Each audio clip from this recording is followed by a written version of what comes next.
Irak et projet de société idéale par l'Algérie de demain. La polémique fait rage entre les démocrates et les islamistes de Rachad. Ce qui devait arriver arriva.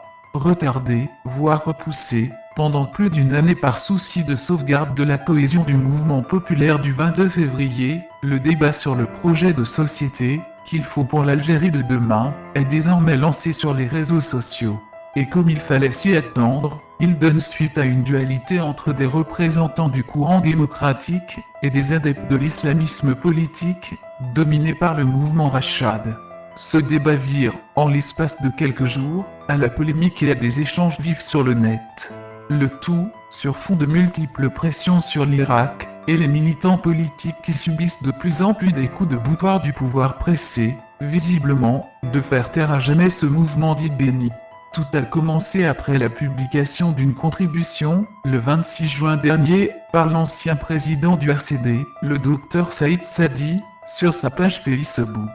Intitulé Idéologie dites-vous, le texte, se référant toujours à l'histoire de l'Algérie, attire l'attention sur un subterfuge des frères musulmans, une des branches de l'islamisme politique, qui se préparerait à récolter les dividendes du mouvement populaire pluriel. On notera que les arabo-islamistes avaient réussi, après l'indépendance, note de la rédaction, le tour de force d'indexer comme toxicité idéologique les principes en qui, en fait, relevaient de l'humanisme ou de la philosophie comme l'égalité des sexes, la liberté de culte, le respect de la vie minoritaire. Nous sommes rigoureusement sur la même supercherie aujourd'hui, affirme le Dr Saïd Sadi, en présentant le jeu auquel s'adonne le courant fondamentaliste, représenté par Rachad qui assimile les principes universels à une perversité occidentale. Évoquant les connexions internationales de Rachad, et ses contacts permanents avec le pouvoir réel en Algérie, Saïd Sadi affirme aussi que cette mouvance n'hésitera pas à anéantir tous les espoirs d'un changement démocratique en Algérie. Le MALG, qui n'était pas composé que d'islamistes, loin s'en faut, fut le maître d'œuvre de l'enterrement du projet républicain de la Souham, acte dont ont hérité les oulémas à l'indépendance, pourvu qu'ils ne revendiquent pas trop de pouvoir régalien. Dit autrement, la piste Rachad est une fausse perspective de changement. C'est la garantie de l'entretien de la tutelle totalitaire, en l'occurrence militaire, conclut-il.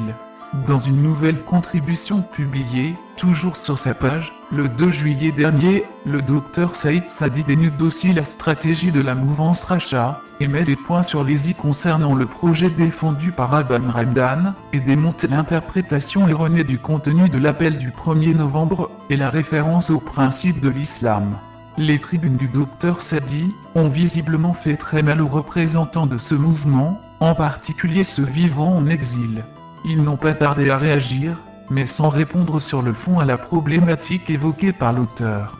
C'est notamment l'Arbizitout, Amir Boukars, un activiste connu sur Facebook sous le surnom d'Amir DZ, Yahya Mekyouba et d'autres militants moins connus de Rachad, qui sont montés au créneau pour accuser Saïd Sadi, et d'autres militants ayant soutenu son analyse de rouler pour la police politique, et de vouloir créer une fissure dans l'Irak. Des voix appellent à la vigilance. Face à l'ampleur de cette polémique, des voix s'élèvent pour dire de faire attention à ces querelles idéologiques, qui risquent de dévier le mouvement de ses objectifs. Elles appellent à différer ce débat, tant la revendication du changement du système ne s'est pas encore concrétisée. Restons vigilants, la force du Irak est dans son unité et sa diversité. Restons ensemble, toutes sensibilités confondues, progressistes et conservateurs. Démocrates et islamistes, dans l'unité d'action, autour de l'objectif central du Irak, qui est le changement pacifique du système vers un État démocratique, social et civil. Arrachons d'abord la démocratie, plaide Saïd Sadi, vice-président de la DDH. Il rappelle, dans ce sens, que c'est tout le peuple qui est sorti dans la spontanéité, le 22 février 2019. Et d'ajouter, ne gâchons pas notre dernier espoir. L'Irak national et pacifique est une chance pour l'Algérie, ajoute-t-il dans un texte posté sur sa page Facebook.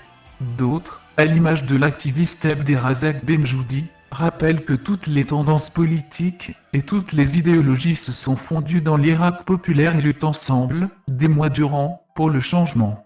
En revanche, des acteurs du Irak et des observateurs de la scène nationale estiment, pour leur part, que le débat lancé en cette phase cruciale est utile pour trancher définitivement des questions en suspens depuis l'indépendance, et qui n'ont fait que miner la vie politique nationale, voire même la société algérienne. Imposante marche à Paris le 13 septembre 2020.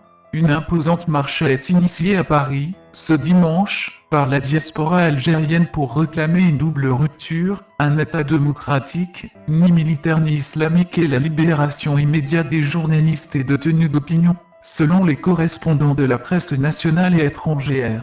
En effet, contrairement aux rassemblements des dernières semaines qui ont enregistré un certain recul en mobilisation, la marche de ce dimanche a connu une grande mobilisation. Des milliers d'Algériens ont répondu à l'appel qui a été lancé ces derniers jours par des activistes sur les réseaux sociaux, afin d'affirmer la volonté du peuple algérien à poursuivre le mouvement pacifique du 22 février. En dépit de certaines manœuvres de manipulation et de récupération, qui en visaient l'Irak ces derniers temps, la diaspora affirme aujourd'hui que la mobilisation est toujours intacte. Des prises de parole ont été improvisées avec une forte élocution à Place de la République, lieu du départ habituel des marches, où les intervenants ont rappelé les exigences du Irak, à savoir la libération immédiate des détenus, le départ du système, une presse libre et une justice indépendante. Les slogans habituels du Irak ont été scandés tout au long de la marche.